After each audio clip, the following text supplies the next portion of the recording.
Iglesia Bíblica del Señor Jesucristo presenta Palabra de Gracia. Les ruego por favor que me acompañen a la primera epístola del apóstol Juan. Vamos a leer en el capítulo 4 los versículos 7 al 17, que es la porción que estaremos agotando en el día de hoy. Dice así la palabra de Dios: amados, amémonos unos a otros, porque el amor es de Dios. Todo aquel que ama es nacido de Dios y conoce a Dios. El que no ama no ha conocido a Dios, porque Dios es amor. En esto se mostró el amor de Dios para con nosotros, en que Dios envió a su Hijo unigénito al mundo para que vivamos por Él. En esto consiste el amor, no en que nosotros hayamos amado a Dios, sino en que Él nos amó a nosotros y envió a su Hijo en propiciación por nuestros pecados. Amados, si Dios nos ha amado así, debemos también nosotros amarnos unos a otros. Nadie ha visto jamás a Dios. Si nos amamos unos a otros, Dios permanece en nosotros y su amor se ha perfeccionado en nosotros. En esto conocemos que permanecemos en Él y Él en nosotros, en que nos ha dado de su Espíritu. Y nosotros hemos visto y testificamos que el Padre ha enviado al Hijo, el Salvador del mundo. Todo aquel que confiese que Jesús es el Hijo de Dios, Dios permanece en Él y Él en Dios. Y nosotros hemos conocido y creído el amor que Dios tiene para con nosotros. Dios es amor, y el que permanece en amor, permanece en Dios y Dios en Él. En esto se ha perfeccionado el amor en nosotros, para que tengamos confianza en el día del juicio. Pues como Él es, así somos nosotros en el mundo.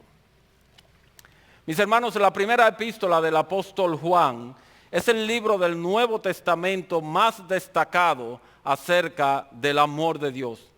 En esta epístola las palabras amar y amor aparecen unas 46 veces y 35 de estas referencias aparecen en los capítulos 3 y 4, especialmente en el capítulo 4, que es precisamente donde se encuentra el pasaje que acabamos de leer. Y creo personalmente que Juan no exagera al dedicar tanta atención al tema del amor, pues no hay cosa más trascendente en toda la Biblia que el amor de Dios. Y creo que puedo sustentar esta declaración hasta cierto punto radical con el resumen que el Señor hace de toda la Biblia, Antiguo y Nuevo Testamento, en Mateo capítulo 22, a partir del versículo 36, leo: Maestro, ¿cuál es el gran mandamiento en la ley? Jesús le dijo: amarás al Señor tu Dios con todo tu corazón y con toda tu alma y con toda tu mente. Este es el primero y grande mandamiento. Y el segundo es semejante: amarás a tu prójimo como a ti mismo. Y el Señor concluye diciendo: de estos dos mandamientos depende toda la ley y los profetas. Amarás y amarás. Todo es amor. Ahora bien, hermanos, no es muy saludable tratar este asunto del amor de Dios sin conexión con el tema general de la epístola, de esta epístola de Primera de Juan, el cual es la comunión con Dios y con su pueblo, y que Juan presenta como una estructura que descansa sobre tres pilares: la santidad de Dios, la justicia de Dios y el amor de Dios. Si vamos a tener comunión con Él, estos tres elementos tienen que estar presentes en cada uno de nosotros. Pero hay un problema aquí. La santidad y la justicia no se expresan por sí mismas. La santidad no se ve, la justicia no se ve. Necesitan un medio de contraste para que nosotros podamos verlas, como ciertas radiografías. Y ese medio de contraste no es nada más y nada menos que el amor. El amor hace visible la santidad y el amor hace visible la justicia. Alguien dijo una vez que en ningún otro lugar se ha visto más claramente la justicia y la santidad de Dios que en la cruz de Cristo. Pero tan cierto como eso, es cierto que en ningún otro lugar el amor de Dios ha brillado tanto que en la cruz de Cristo. Es a través del amor de Dios que nosotros podemos percibir la santidad y la justicia de nuestro Dios. Todo cuanto Dios es, se hace visible a través de su amor. A Dios nadie jamás le vio, dice el apóstol Juan en el capítulo 12 de este capítulo. Si nos amamos unos a otros, el Dios invisible se hace visible. Se hace visible. Lo mostramos al mundo. Si nos amamos unos a otros, se hace evidente que hemos sido santificados y que hemos sido justificados y que por ende disfrutamos de una verdadera e íntima comunión con Dios, que es lo que Juan ha estado enfatizando a lo largo de toda la carta. Es por eso que Juan inicia esta sección en el versículo 7, exhortándonos a amarnos los unos a los otros.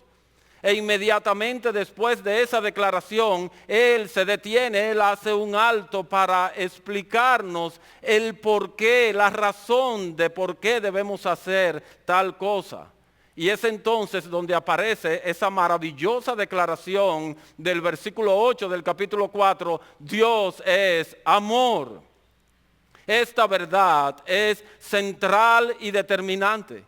Dios es esencialmente amor. No se puede pensar en Dios sin hacerlo en términos del amor. Todo lo que procede de Dios debe contener este elemento distintivo de su carácter.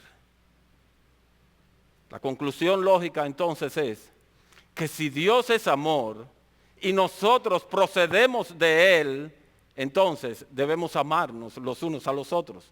No es una opción, es esencialmente determinante. Esencialmente determinante. Cuando te amo a la manera de Dios, estoy diciendo que procedo de Él, que soy de su misma naturaleza. Estoy evidenciando que he nacido de nuevo porque todo aquel que ama es nacido de Dios. Todo aquel que ama es nacido de Dios. Todo nacido de nuevo es alguien que por haber sido engendrado por Dios ha sido hecho participante de su naturaleza y lleva consigo los rasgos distintivos del carácter de Dios. El amor es parte de su ADN espiritual. Oigan lo que dice el doctor Martin Lloyd-Jones. Los nacidos de Dios aman a los demás. No pueden hacer otra cosa. No pueden evitarlo. Si hay algo en mí de la naturaleza divina y la naturaleza divina es amor, entonces ha de existir este principio de amor en mí. Ha de estar ahí, se ha de manifestar. Y si no soy consciente de esta vida dentro de mí, o si no manifiesto esta vida de alguna forma, aunque sea débilmente, entonces no soy cristiano. Si nosotros no amamos, aunque sea en lo más mínimo, a nuestros hermanos, nosotros podemos con toda propiedad cuestionar nuestra profesión de fe. El amor es lo que pone el punto sobre la I a nuestra profesión de fe. Es la que pone el cotejo si él es creyente. Cuando te amo, muestro claramente que amo, que conozco a Dios. Porque todo aquel que ama es nacido de Dios y conoce a Dios. El que no ama no ha conocido a Dios porque Dios es amor. Hablando en términos humanos, cuando nosotros engendramos un hijo, en la generalidad de los casos hablo, no es para luego abandonarlo, sino es para desarrollar una relación con Él de mutuo conocimiento y donde se comparten afectos y experiencias. Y en esa relación, en adición a los rasgos puramente genéticos, nosotros transmitimos a nuestros hijos un carácter y una formación. Y esto es algo que regulará su forma de ver y de enfrentar la vida. Pues de la misma manera, Todo aquel que ha sido engendrado por Dios, que ha nacido de Él, tendrá una relación con Dios en la cual su carácter será moldeado a la misma semejanza del carácter de Dios, conforme a su personalidad. De manera entonces que como hijos de Dios y genéticamente hablando desde un punto de vista espiritual, tenemos el principio del amor en nosotros, pero al desarrollar una íntima comunión con Dios, entonces Él nos va a enseñar cómo es que tenemos que amar. ¿Cómo es que tenemos que amar? Tenemos una relación con Dios, una relación personal de persona a persona, y se supone que somos nosotros los que aprendemos de Él. Somos nosotros los que estamos siendo moldeados conforme al carácter de su Hijo. De manera que nosotros aprendemos a amar viendo a Dios amar. Y aprendemos a ver a las personas, a los demás, sean nuestros hermanos o no, a través del lente de los ojos de Dios. Y el apóstol Juan en los versículos 9 y 10 nos dice que al amar, Dios siempre toma la iniciativa. Dios siempre toma la iniciativa. Pero no solamente eso, Él también siempre quita cualquier obstáculo que le impida amar. Y más aún todavía, Él no mira el costo que tiene el que Él ame. Yo no voy a decir más de ahí, porque no tengo el tiempo, pero volveré a eso al final de este mensaje. Y luego entonces de eso, de los versículos 9 y 10, Él retoma su tema otra vez en el versículo 11. Recuerden que Él comenzó en el versículo 7 con una exhortación. Amémonos unos a otros. Él, luego de explicarnos la manera en que Dios ama y el hecho de que nosotros, si procedemos de Él, no tenemos la opción de no amar, entonces Él vuelve y retoma en el versículo 11 y nos dice: amados, si Dios nos ha amado así, debemos también nosotros amarnos los unos a los otros. Y aunque es evidente la conexión con Juan 3:16, el alcance del apóstol en esta declaración es mucho mayor. El amor de Dios va mucho más allá que hacernos herederos de vida eterna en Jesucristo. En los versículos 12 al 16, el apóstol Juan nos va a hablar de la permanencia de Dios en nosotros y de nosotros en Él. Él nos salvó por medio de Jesucristo para darnos vida eterna. Pero en adición a eso, Él nos salvó para permanecer con nosotros, para estar con nosotros. ¿No le hace sentido eso con Mateo 28, 20? He aquí yo estoy con vosotros todos los días hasta el fin del mundo. Él nos salvó, no fue para sencillamente trasladarnos de las tinieblas a su luz admirable y luego bandéensela como ustedes puedan. No, Él nos toma de la mano y nos guía y nos lleva. Para Él siempre seremos sus niñitos, a quienes Él de manera natural e instintiva, al momento de que nosotros tenemos que cruzar la calle, Él nos toma de la mano. Nunca seremos grandes para con Dios. No se crean esa mentira de Satanás. Nosotros nunca maduraremos lo suficientes en la fe como para que Dios nos abandone o para que Dios nos deje caminar solos. Él siempre irá a nuestro lado. Y yo quiero que ustedes vean ese énfasis conmigo. Quiero que leamos los versículos 12, 13, 15 y 16. Nadie ha visto jamás a Dios. Si nos amamos unos a otros, Dios permanece en nosotros. Dios permanece en nosotros. Versículo 13. En esto conocemos que permanecemos en Él y Él en nosotros, en que nos ha dado de su Espíritu. Versículo 15, todo aquel que confiese que Jesús es el Hijo de Dios, Dios permanece en él y él en Dios. Versículo 16 a la mitad del versículo. Dios es amor y el que permanece en amor permanece en Dios y Dios en él. Ese es el objetivo el objetivo ultra de Dios al salvarnos. Que donde Él esté, oraba Cristo, ellos también estén.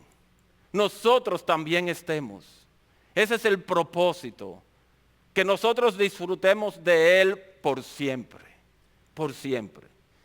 Y cabe preguntarnos, ¿cómo es posible que el Dios que es absolutamente santo y justo pueda permanecer con nosotros? O al revés, ¿cómo es posible que nosotros, siendo absolutamente impíos, podamos permanecer en la presencia de un Dios absolutamente santo? Esto es posible porque Dios es amor. Porque Dios es amor. Y en su amor, Él determinó hacernos habitables para Él.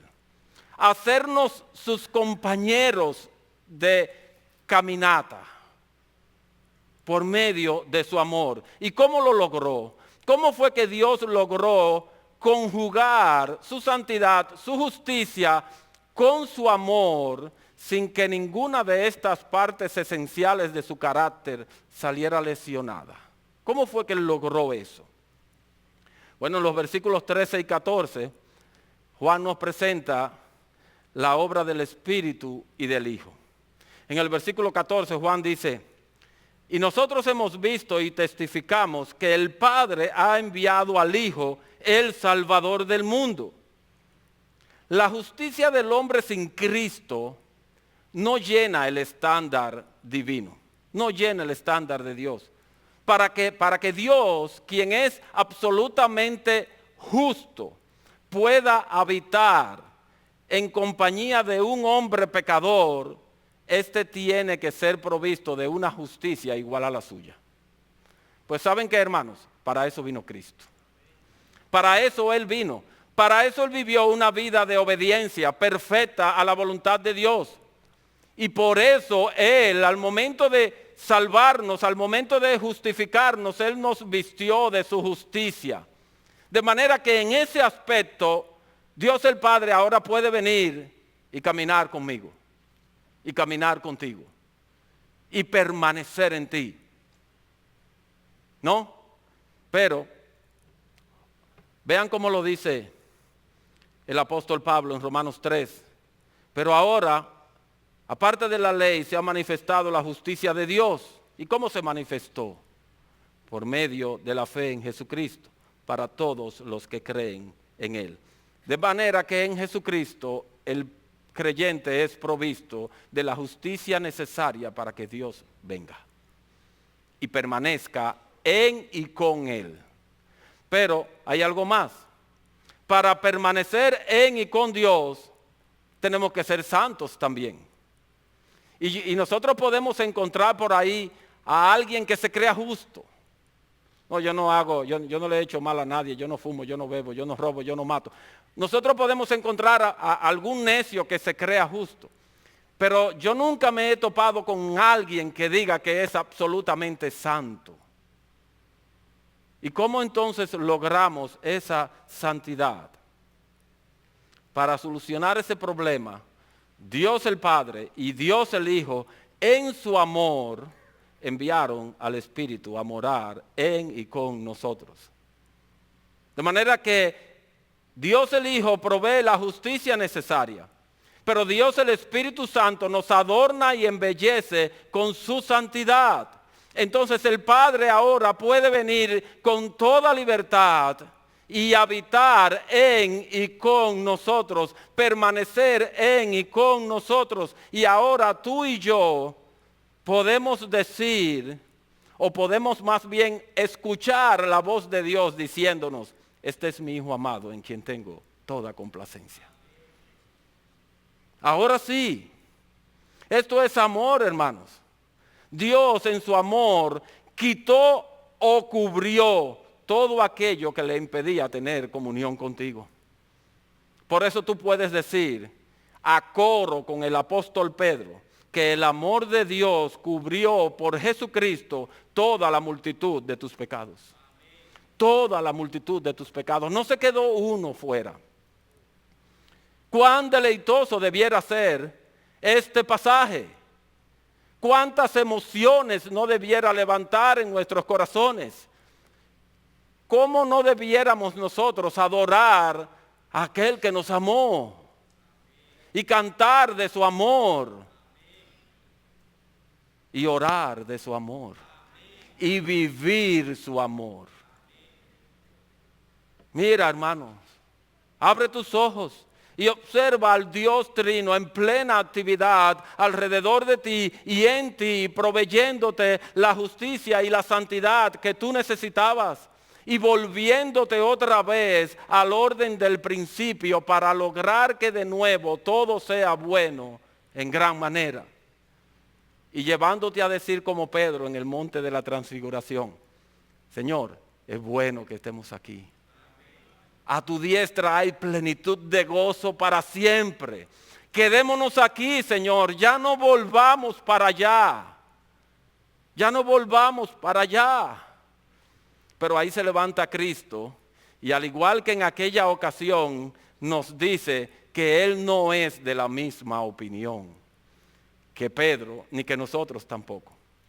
Él dice: después que ustedes han estado en las alturas con Dios, deleitándose y disfrutando de su amor, es necesario bajar al valle y compartir con los demás el amor que ha sido derramado en sus corazones.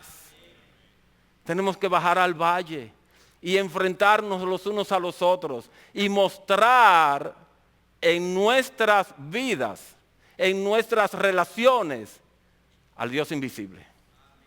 Al Dios invisible. Mi hermano, si Dios te ha amado de tal manera, de la misma manera tú debes amar a otros. Si Dios se ocupó en transformar en agradable a una persona como tú para caminar junto a ti, Él espera y demanda que tú hagas lo mismo con tus hermanos en la fe. ¿Por qué? Porque como Él es, así somos nosotros en el mundo. Eso lo dice Él en el versículo 17. Pero en el versículo 16, a la mitad, Él dice: Dios es amor. Y ahora en el versículo 17 nos dice: como Él es, así somos nosotros en el mundo. Y entonces, ¿qué se supone que somos nosotros? Amor, hermanos. Como hijos de Dios, somos amor. Y tenemos que mostrar ese amor. Dios no puede dejar de amar. Si Él dejara de amar, dejaría de ser Dios. Pues de la misma manera, si nosotros dejamos de amar, dejamos de ser de Cristo. ¿Por qué? Porque Él es amor. Él es amor. El amor por mis hermanos es lo que evidenciará ante los hombres y a mi propio corazón que Dios ha hecho su obra de amor en mí. Y esa es y será mi confianza en el día del juicio. Él termina en el versículo 17 diciendo: para que tengamos confianza. ¿Cuándo? Cuando lleguemos allá. ¿Y sobre qué base es que va a estar sustentada mi confianza? Sobre la base del amor. ¿Recuerdan la parábola en Mateo 25? El juicio de las naciones. Señor, ¿y cuándo te vimos enfermo en la cárcel? Ay, cuando tú lo mostraste a uno de estos más pequeños que creen en mí. Cuando tú les mostraste tu amor. Cuando tú hiciste que yo fuera visible para ese hermano. Que yo fuera visible para ese hermano. En resumen, hermanos, Juan nos enseña que Dios envió a su Hijo al mundo para erradicar de aquellos a quienes Él ama desde antes de la fundación del mundo el impedimento que tenía para permanecer en ellos y ellos en Él. Él erradicó eso. Él quitó eso del medio. Él nos embelleció, habiendo sido nosotros aborrecibles y abominables para Él a causa del pecado. Y Él hizo esto no en respuesta a una petición que le hiciéramos. Oye, Señor, sería bueno si tú nos amaras. ¿Qué te parece? No, no fue así. Él nos amó primero. Él nos amó primero. No fue tampoco en correspondencia al hecho de que nosotros, Él pudo ver algo bueno en nosotros. No, tampoco fue así. Él nos vio en nuestros pecados, tuvo misericordia de nosotros y nos amó. Por eso era necesario que nuestros pecados fueran cubiertos, borrados por la sangre preciosa de Jesús. Mientras esa sangre preciosa y bendita esté disponible para nosotros, tendremos la garantía permanente del amor de Dios. Y tendremos la garantía permanente de que estaremos en capacidad de responderle a Él. Y para terminar, yo quiero volver otra vez sobre la manera en que Dios ama. Porque para mí eso es lo que se nos debe quedar. ¿Cómo es que Dios ama? Dios siempre tiene la iniciativa cuando se trata de amar. Si vamos a amar como Dios ama, es menester que tengamos la iniciativa, hermanos. Y eso es un duro golpe para nuestro egoísmo. Nosotros queremos que tú primero. Pero en esta relación de amarnos los unos a los otros, esa cortesía no vale. En esta relación es yo primero. Dios amó primero. Y si nosotros vamos a imitarle a Él y vamos a aprender de Él, tenemos que amar primero. Solamente imaginen lo que serían nuestros matrimonios si nosotros decidiéramos amar primero a nuestras esposas. Primero. Solamente piénsenlo. ¿Qué serían de nuestra relación con nuestros hijos si nosotros decidiéramos amar primero? ¿Qué sería la relación con la iglesia si nosotros decidiéramos amar primero? Yo decidiera amar primero. ¿Qué sería cualquier otro tipo de relación si yo amara primero? No es fácil, yo no estoy diciendo que es fácil. Yo soy egoísta por naturaleza. Y yo puedo decir, como un político dominicano, yo, y después yo, y si queda algo, después yo. Pero si soy de Cristo, tengo que negar esa realidad. Tengo que negar esa realidad. En segundo lugar, Dios siempre quita el obstáculo que le impide amar. Siempre. Si voy a amar como Dios ama, yo buscaré quitar cualquier obstáculo que me impida mantener con otros una relación gobernada por el amor. Quitarlo. Eso tiene dos caras. Puede que sea que yo lo tenga que quitar de mí, que el impedimento lo tenga yo para amarte. Y eso puede incluir diversas cosas. Puede ser un asunto de carácter. Es que Él tiene algo en su carácter, o que yo tengo algo en mi carácter que me impide amarte a ti. O puede ser en mi formación, es que yo he sido educado de tal manera y él de otra y yo no tolero eso. Pues puede ser que yo tenga que cambiar algunas cosas de mi formación para poder amarte. O puede ser tú el problema. Pero yo tengo que cubrir ese pecado con un manto de amor para poder amarte. Hermanos, piensen hay multitud de cosas que a nosotros que pueden opacar el amor en nosotros. Multitud de cosas. Hay gente que no se sienta a la mesa si no observa todas las reglas de la etiqueta y el protocolo. Hay otros, como yo, que digo que el que come con mucha etiqueta y protocolo nunca se llena. Porque está tan pendiente de no violar ninguna de las normas que no come. Yo no estoy diciendo que es malo observar las reglas de etiqueta y protocolo, hay su lugar para eso. Pero yo no puedo permitir que esas normas me separen de ti. y que yo entonces te rechace porque tú no haces esto o aquello. Entonces, hermanos, pensemos, nosotros tenemos que amar como Dios ama y tenemos que quitar aquello que nos impide amarnos los unos a los otros, sea eso pecaminoso o no. Y finalmente, Dios siempre ama hasta el sacrificio. Siempre ama hasta el sacrificio. Él dio lo más valioso que tenía para amarnos y para que nosotros le amáramos. De manera entonces que si vamos a amar como Dios ama, debemos mostrar que estamos dispuestos al sacrificio por amor a otros y con el propósito de que otros nos amen. Eso es un atentado contra el amor propio. Contra el amor propio. Eso me lleva a mí a la humildad, necesariamente. Yo voy a sacrificar cualquier cosa que haya en mí con tal de amarte y con tal de que yo sea tan potable para ti que tú me ames. Es de eso que se trata, hermanos. Entonces, de todo esto que yo les he hablado en un poquito más de media hora, esto es lo que yo quiero que se les quede. Que se nos quede. Que se nos quede.